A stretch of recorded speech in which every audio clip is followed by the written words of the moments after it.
नमस्कार साथियों, स्वागत है आपका आज की हमारी इस वीडियो में। आज हम डेवलप करने वाले हैं एक गेमिंग पीसी। इसमें क्या क्या कॉन्फ़िगरेशन रहने वाली है और इसका क्या बजट रहने वाला है, हम आपको पूरी जानकारी देंगे। बने रहिए लास्ट तक। सबसे पहला हमारे पास प्रोसेसर रहने वाला है i5 का 7th जनरेशन प्रोसेसर हम इसमें यूज़ करने वाले हैं। एक गेमिंग पर्पज़ से पीसी रहने वाला है, तो सारी बेसिक नीड्स इसमें फुलफ़िल करेंगे। नेक्स्ट है आपका जेब्रॉनिक्स का एक फ़ैन, पावरफुल फ़ैन। इसमें WD की 500 GB NVMe SSD हम यूज़ करने वाले हैं। नेक्स्ट हम इसमें यूज़ करने वाले हैं मदरबोर्ड जेब्रॉनिक्स का Z310 M.2 सपोर्टेबल ये मदरबोर्ड है। ट्रांसपेरेंट बैक वाला, गेमिंग लुक वाला, RGB के साथ जेब्रॉनिक्स का कैबिनेट।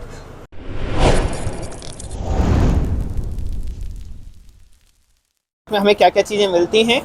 सबसे पहले इसमें मिलेगा एक हमारा बैक पैनल, एक SATA टू SATA केबल, एक हमारे पास मिलेगा ड्राइवर का CD, और यहाँ पे आ जाता है हमारा सबका प्यारा मदरबोर्ड। चलिए अब इसको आराम से खोलते हैं। कैसा ये मदरबोर्ड है, वाह! ये इसका मदरबोर्ड रहने वाला है, काफ़ी प्रीमियम ब्लैक कलर के लुक में। और यहाँ पे आपको सारे पोर्ट्स मिल जाते हैं, USB, HDMI, VGA और sound port with Ethernet port. ये सारे पोर्ट के साथ आपको एक कंप्लीट मदरबोर्ड मिल जाता है। काफ़ी अच्छा और ट्रस्टवर्दी ये मदरबोर्ड रहने वाला है। अब हम खोलने वाले हैं i5 7 जनरेशन के प्रोसेसर को। चलिए फिर खोलते हैं। ये हमने अनबॉक्स किया, और ये CPU अनबॉक्सिंग का एक्सपीरियंस काफ़ी अच्छा है।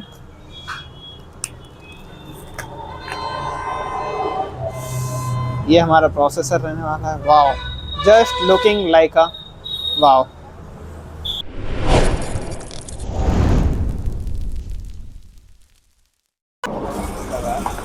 CPU को ठीक से बिठाने के बाद अब हम इसको बिठाएंगे फैन में ध्यान रखें कि आपके हीट सिंक और CPU के बीच में एक पेस्ट होता है, क्या बोलते हैं इसको भैया?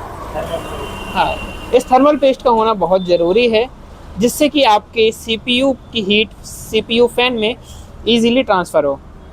आइए हम इसे लगाते हैं।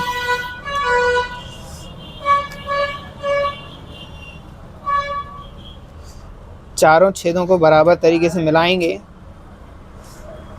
ध्यान रखिए कि CPU लगाते समय किसी भी तरह का आपका एक गलती आपके CPU फैन को मिटा सकती है। लगाने के बाद इसको प्रेस करेंगे, और प्रेस करने के बाद हम इन जो लॉक हैं उनको लॉक करेंगे।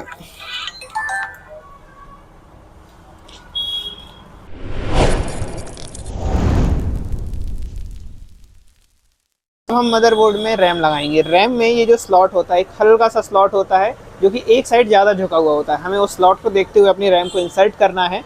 रैम के सबसे पहले दोनों सिरों को खोल लेंगे, और इसके बाद रैम को उस स्लॉट के अकॉर्डिंग रैम स्लॉट में फ़िक्स करेंगे, है ना। जैसे ही फिक्स करने के बाद रैम को हल्का सा ऊपर से दबाएंगे, कुटुक ऐसी आवाज़ आएगी और आपकी रैम फिट हो चुकी है।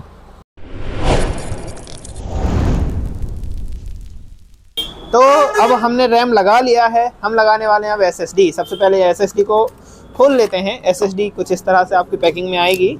हम SSD को बड़े आराम से खोल लेंगे। SSD आपकी किसी भी तरह से डैमेज नहीं होनी चाहिए। ये है WD की 500 GB की SSD। ये बहुत अच्छी क्वालिटी की SSD है। अब हम बताते हैं कि SSD को किस स्लॉट में लगाते हैं। ये मदरबोर्ड का SSD वाला स्लॉट होता है। इसमें आप यहाँ पे NVMe के स्लॉट से स्लॉट को मैच कराते हुए SSD को इसमें पुट करेंगे, और SSD को यहाँ पे लगा देंगे। SSD को लॉक करने के लिए यहाँ पे आपको स्क्रू लगाना रहेगा। उस स्क्रू को आप पेंच की सहायता से आराम से लगा सकते हैं। स्क्रू लगाते समय या SSD, रैम, प्रोसेसर, इन चीज़ों को लगाते समय एक चीज़ का विशेष ध्यान रखें कि आपकी एक गलती आपको एक महंगा नुकसान दे सकती है। यदि आप इन चीज़ों को अच्छे से नहीं लगा पा रहे हैं तो किसी टेक्नीशियन की हेल्प लें, क्योंकि आपके द्वारा की गई एक गलती आपके रैम, प्रोसेसर, मदरबोर्ड, किसी भी चीज़ को उड़ा सकती है।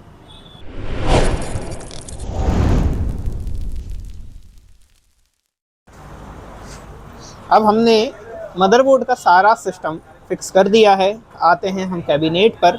मदरबोर्ड में हमारे पास एक बैक पैनल निकला था, अब हम इसको फिक्स करेंगे। मदरबोर्ड फिर इस पैनल को फिक्स करने के लिए यहाँ पे कैबिनेट में आएंगे। कैबिनेट में ये ध्यान रखना है कि ये जो स्लॉट्स हैं ये नीचे की तरफ रहेंगे, है ना। इस तरफ से इसको करते हुए ये ध्यान से देखते हुए इसको आगे की ओर धकाएंगे और हमारा ये स्लॉट भी यहाँ पे फिक्स हो जाएगा। ये कुछ इस तरह से ये दिखने लगेगा। बस अब हम मदरबोर्ड में कनेक्शन करेंगे। सबसे पहले हम USB के पैनल USB की लगाएंगे, जो कि फ्रंट पैनल पे USB होता है। यहाँ पे मदरबोर्ड में USB 1 लिखा होता है और केबल पे भी USB बना रहता है। अब हम लगाएंगे ऑडियो वायर। ऑडियो वायर का ये पीला वाला पोर्ट होता है, इसमें हम लगाएंगे। नेक्स्ट जो हमारा है वो है USB 3.0। ये हाई स्पीड USB पावर के लिए रहता है। एंड देन हम इसको भी लगाने के बाद अब हम लगाएंगे मदरबोर्ड में पावर का कनेक्शन। ये पावर कनेक्टर लगा दिए हैं। नेक्स्ट अब हम लगाते हैं हमारे डिस्प्ले पावर। इसको हमें सारे कनेक्शंस बड़े ध्यान से लगाना रहते हैं, हालांकि सभी मेंशन रहते हैं कहाँ पे कौन सा लगाना है। थोड़ा सा भी आप समझदारी से देखते हैं तो आप सारे कनेक्शंस को लगा पाएंगे। इस तरह से सारे कनेक्शन करने के बाद हमारा सिस्टम रेडी है वर्किंग करने के। अब हम हमारे पीसी में ऑपरेटिंग सिस्टम को इंस्टॉल करेंगे। मैं यहाँ पे विंडोज़ 11 को इंस्टॉल कर रहा हूँ सो दैट हम अपने सारे लेटेस्ट फीचर्स का फ़ायदा उठा सकें।